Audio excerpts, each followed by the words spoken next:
Will I be able to taste the sumac? Very, very excited. You know, if I'm being 100% honest, I've absolutely no idea how to identify sumac. I know it's I don't a spice, either. I was but I'm like very excited to hear how you would describe it. I cannot describe what sumac smells or tastes like.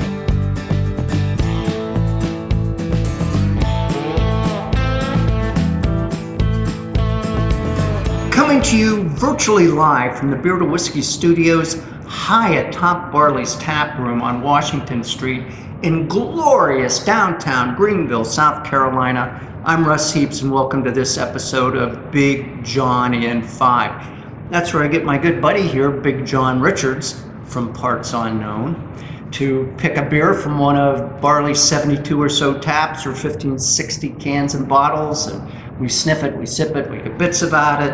John tells us a little bit about the brewery. Sometimes he even goes into a little brewing history. And with that wonderful introduction out of the way, John. Right. In glorious form today, Russ. How about that? So we're doing a Dogfish Head Rodenbach collaboration.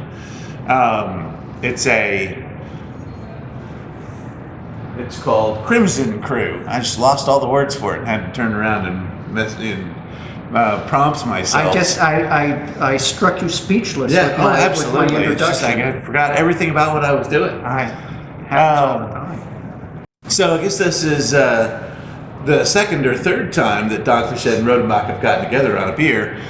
This one they took Rodenbach's Grand Cru, which is their flagship beer, one of the most famous beers in the world.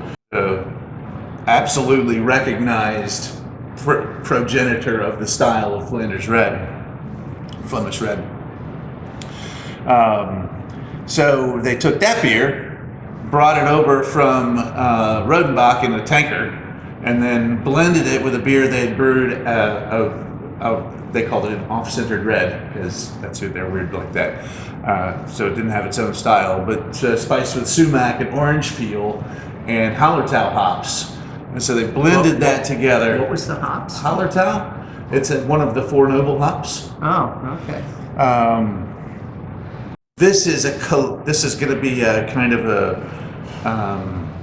off the radar, off the reservation kind of beer style, because it's a American and a Belgian style blended together. So it should be a really, really interesting beer. You can tell by the color. It's a beautiful It's just color. a gorgeous, gorgeous beer. And in fact, it's so pretty, I don't know that I'm going to drink it. Right. And plus, you already warned me it's a sour. Right. Yeah. We're gonna have to force this one down. I expect this to be wonderful. Just kind of candied sweet fruits, candied oranges, candied, like strawberries, Sure. Probably. Some of those real, like balsamic-y, vinegary sort of, wood-aged sour notes. And I just expect the balance on this to be super wonderful. So, will I be able to taste the sumac? Very, very excited. If I'm being 100% honest, I've absolutely no idea how to identify sumac. I know it's a spice. I was but I'm like very excited to hear how you would describe it. I cannot describe what sumac smells or tastes like.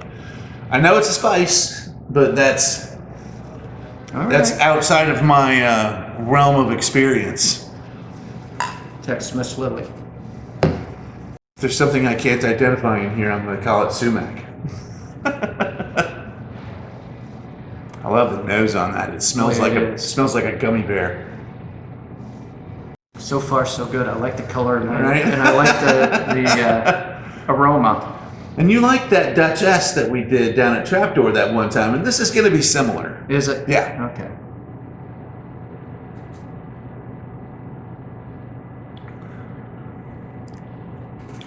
Ooh, a lot more tart. A lot more juicy tart. Ooh, that's real different from what I was expecting. There's definitely a big candied orange thing going on there. And then I get all this. If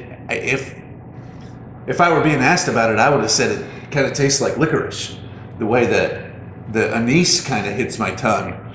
And maybe that's the sumac and the orange peel. I find the sumac overpowered. I can't taste anything other than the sumac. Clearly. There's a lot of cooking spice going on in this beer. A kind of garden spice. It reminds me of my neighbor when I was a kid across the street had an herb garden, a substantial herb garden in her yard. She grew a bunch of peppermint, and I particularly remember peppermint because she used to walk out and chew the leaves, and I tried it once and I was like, this doesn't taste like peppermint as a 5-year-old. Yeah. But there was a ton of spices growing out there, and this it brought me back to that aroma of her backyard. I don't hate this, but I don't think I'd ever go in and sit down and order it. This doesn't pull the same big, rich balsamic-y notes that the Grand Cru or Duchess or some of the other big Flemish reds do. It pulls in, it's an entirely different ballgame here.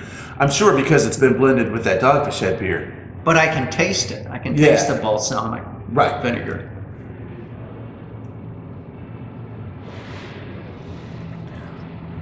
That is real interesting. That is such a bright front end for a sour. Yeah. And then it lingers with that like a weird Jolly Rancher flavor on the back. There's a sweetness there, but it's like I can't identify it with a specific fruit, but it feels like I've had a Jolly Rancher from a foreign country. One that you found in your pocket that's been there for 4 years. I cannot tell you what I'm tasting. Yeah. I have no other than a little bit of balsamic vinegar. I'm not surprised. I'm having trouble, and it's a really unique flavor that's going on in there. And I'm like, it's a lot of that candied orange, candied fruit up front, and that Jolly Rancher thing on the finish. The sour hits me right in the middle, and it's just real bright, tart front end on it. Right. It's fun, man. I'd sit down and I'm going to enjoy drinking the rest of this, but and probably the rest of this. It is a really different, unique flavor. Yeah. I'll give it that. 7%, it's 7.1, so it's built to sip. It's probably built to warm up. It's probably going to get a little sweeter and open up as it warms. Yeah, I didn't even think about that. And it's the first time I thought about it too. But we take a lot of these beers and just cup them in our hands and get them to warm up quicker than average because you want that sweetness to open up in a beer like this.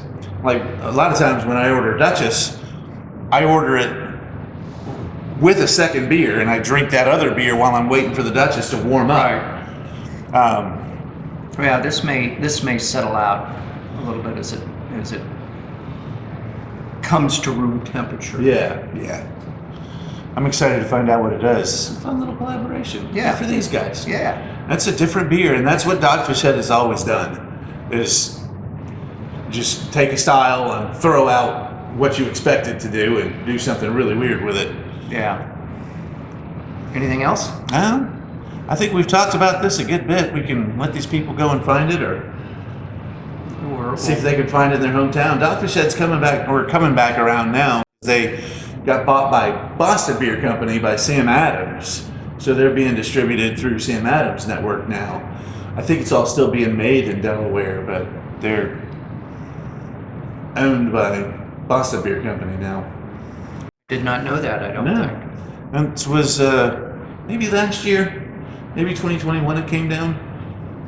Seems about right in my head. Alrighty then. All right, here's to it. So damn lucky. See you next time.